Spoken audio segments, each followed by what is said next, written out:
Today we're going to melt some ingots and make some brass. This is official gobbledygook, and I got my furnace here that I built. This is an old brass radiator out of a 1990 Isuzu Trooper, and today we're going to put it into this furnace right here. Turn this thing on. Oh man, I gotta make sure you can hear that noise. Oh yeah. But basically, today we're going to take some of that brass and we're going to stick it into this furnace right here, and we're going to melt it. We're going to get that temperature up to probably like 16, 1700 degrees.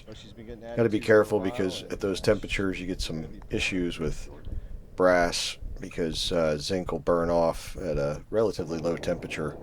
And it creates some very toxic fumes. You got to wear some good PPE and keep it going. This thing gets really hot. I made it with a bunch of old tools, an upside down propane tank. It's got lots of really great stuff in it. I've got a video that I'm doing right now that should be coming out sometime in the next, I don't know, month or so. It depends upon when I get the time to do it, to be honest. I've got it all recorded of the build of this thing. And since then, I've actually done some work to it, and it's gotten a little bit better. Oh man, look at that. Those brass fittings in there. Those came off the top of a propane tank. And that ratchet still works, actually, surprisingly enough. I just had a bunch of extras, and I was looking for something to make a handle out of. That's why it's not welded on there, so I can take it off. Putting a little bit of borax on there, it's going to help the zinc not oxidize so much, keep the toxic fumes down. I don't know if you saw that yellow ring right there on the top of that furnace, the concrete top of the furnace. I'm sorry, the castable refractory layer. It's not really technically concrete, although it is a type of cement. It's a refractory cement. That stuff's pretty expensive. But anyway, since then, after I got this going, it's getting a little full there now. After I got this going, I added a couple computer fans to it, and now at a much lower PSI. I think in this video I was running about 15 or 20 PSI of propane through my burner nozzle I created or built, and there was no extra air going in other than Venturi. And pouring So, brass. there's the ingot mold that we're going to be making. I'm preheating it right there on top. You see some of that smoke coming out. That really bright white light is the zinc when it oxidizes. This is me throwing a little bit of carbon in there. Just threw a couple leaves, I think, in there, and a little bit more borax to create another layer on there, keep that smoke from happening. And then that carbon will actually keep some of those oxides down, or pull some of those impurities out, float on the top, and you can take it out like as a dross.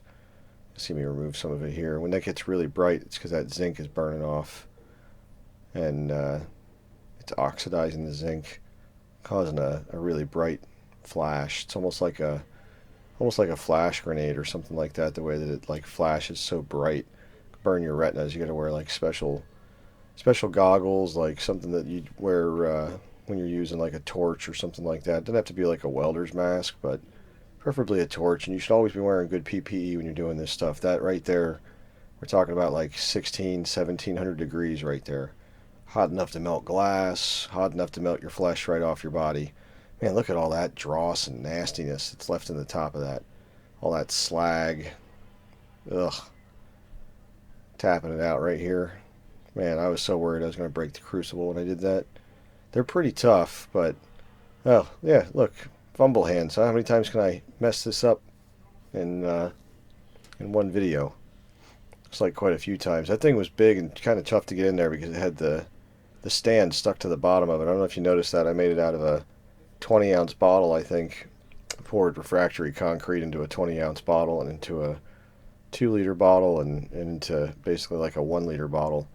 Made some little bottom shells to put inside my furnace there in order to protect the bottom of it when slag and stuff like that fall out and get over. It didn't really work. I got a bunch of slag and stuff in the bottom of the furnace anyway and had to recoat the bottom of it. But basically you see me dragging some of that slag off the top of this ingot right here. That's a pretty good sized ingot right there. I bet it doesn't come out real quick. I bet it takes a minute for it to come out. But man, look at how bright red that thing is.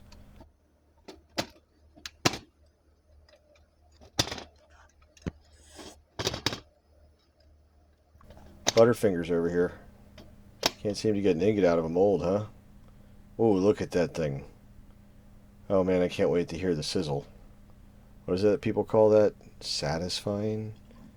Oh man, I forgot to put water in the bucket.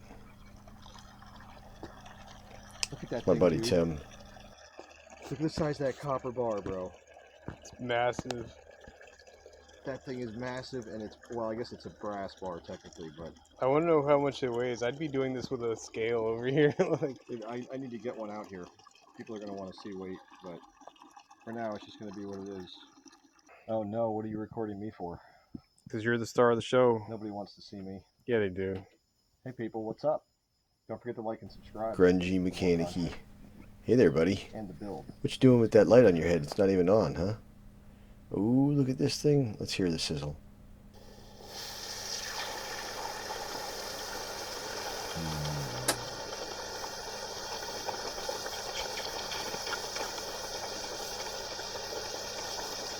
Man, that thing holds heat forever.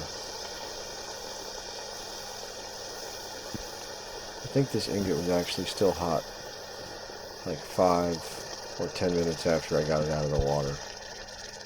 Like I could pick it up, but it was pretty hot, and if I held it for a long time, it was kind of like a hot potato, where you hold it for too long and it starts to burn you as it transfers the energy over to your skin. Because I'll bet the inside of that thing is still red hot. Maybe not red hot, but it's still pretty hot. Yeah, go ahead. Put it over there next to your mold and stuff that's all nice and dry and ready for another pour. Genius. What do we got going on here? Oh, look, we got a lot of dross right there. Looks like there's actually some slag. Maybe slag with some dross. Probably got some brass or something in it. It's in my way. Get off there. No. No, looks like we're going to give up on that, huh? Oh boy, that was quick. You must have been getting tired, bro. I probably was getting tired. I usually work pretty late. Sometimes, you know, sometimes it's nice to get a break, but I don't usually give myself one. This seems like a good fitting video after my past video. I've done a couple, you know, kind of hard-hitting videos recently. So I kind of wanted to do something that was just a little more fun, a little more do-it-yourself. You know, I got, like, you see in the background there, there's a wheel rotor from a car that I used as the base for my furnace and stuff like that. Oh, here we go. Let's pull some of this dross or slag or whatever off the top. What is this? Dross or slag? It looks like a mix. Looks like a bit of slag and there's a tiny bit of, you know, like powdery dross crap up in there. I try not to use bad, foul language on this channel because I want it to be fun for all ages. If, you know, somebody who is under the age of 18 wants to watch it, then I want them to be able to do it. I don't want it to be rated R, even though I'm a mechanic and I tend to curse quite a bit in my regular life. You know. Oh man, look at that. That's just such amazing heat right there. There's not enough in this one to pour a whole ingot this time. But this one comes out pretty good. I wound up giving this one to the guy who owned the radiator. He requested that in trade for just giving me the radiator, he gets an ingot from the metal because he really loves the truck. And he was pretty sure it was the original radiator from the truck from 1990. So, oh man, look at that stuff stuck down in there. I try to clean this thing out regularly, but I'll admit, sometimes I hate pulling this like nasty gunk out because A, I'm worried I'm going to break the crucible when I'm doing it because I put so much force into it. When it's red hot, it comes out much easier, but if you keep picking at it as it cools off, you're going to wind up breaking your crucible. So usually by the time it gets to about the color it is in this video, I usually stop once it starts to cool off to that point because I don't want to fight with it. That's oh man, Butterfingers over here. You can't ever seem to pick up a crucible, dude. What's up with that, bro? This was relatively early. I think this was probably like my 8th or 10th pour ever since I created this thing. And I had never used another furnace before. These tongs are made for a fireplace. They're not really made for what I'm using them for. But they work pretty good though, so I kept using them. I mean, I couldn't afford those $100 tongs or whatever you can get on like Amazon and stuff, so I found like a $20 pair of tongs made for moving, you know, logs and stuff around when you're when you have a fire or a barbecue or something like that. It's easy for moving coals and stuff around. And I picked that up. It works pretty good. On the number 6 crucible though, that thing holds quite a bit of weight, so they're pretty stretched on that. For the other crucibles that I have, they're quite a bit smaller, you know, medium to small. Those ones it picks up just fine. I mean, it cups them perfectly. Boy, this ingot does not want to come out. Man, I remember this one. I wound up letting it. I think I wind up letting it cool. Yep. Yeah, we're just gonna let it cool for a minute. We're gonna come back to it after it's had 5 or 10 minutes, and then we're gonna see, because the metal will actually shrink as it cools. I mean, most of you probably already know that, anybody watching this video, but basically when it's hot, it's really expanded. As mechanics, we know this because we use this principle all the time as mechanics when we're trying to change things. Like, let's say you got to change a ring gear on a flywheel or a torque converter or something. You got to be able to heat that thing up because they're just pressed on with heat. So you heat the ring gear up and it expands big enough to slide off of whatever it's on, and then you heat the new one up and it expands enough to slide on to whatever you're putting it on, and then as it cools, it tightens up around it. It's pretty cool the way that metal works, or the way that everything works. It's just physics. Oh man, let's listen to this sizzle. I think we have this sizzle.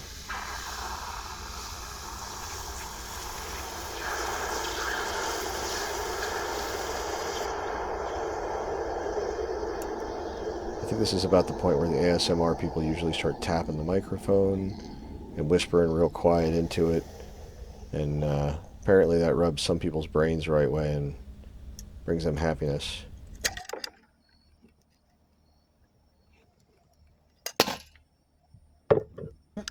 Oh, don't drop it, bro. Ah, forget it. Smash that thing.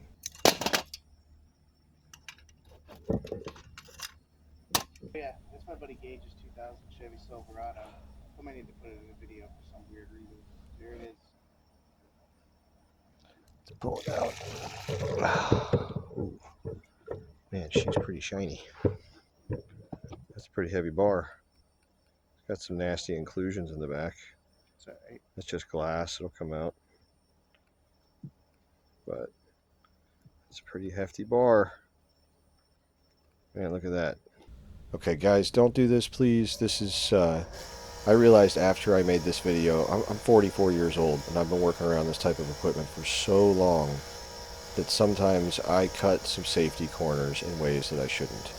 This right here is dangerous. There should be a shield on this grinder. I am wearing eye protection and stuff that you can't see in this video, but I'm not wearing any gloves, and this ingot should really be attached to some type of vice grip or a bench or something. It's really kind of too small to be using on this machine safely. I can't tell you how many times in my life I've had things come flying off of one of these things and go flying across the room or get stuck inside of it. Sometimes they take it, they pull it. This is a little big, this ingot, but if this was like a nut or a bolt or something, that thing will grab it, it'll pull it in, and it'll spin it around real fast and shoot it out the front. And believe me, it hurts when it does it. And if it's something sharp, it can go right into you. It's like a piece of shrapnel flying at you. And this thing spins so fast, I feel like it's overpowered. But it really does clean this ingot up really nice. I cleaned the other big one up too. I don't think I have any video footage of cleaning the other one up though, so I think we're kind of stuck with just the footage of cleaning this one up at the moment. But basically, I'm really just trying to get all that slag out of it.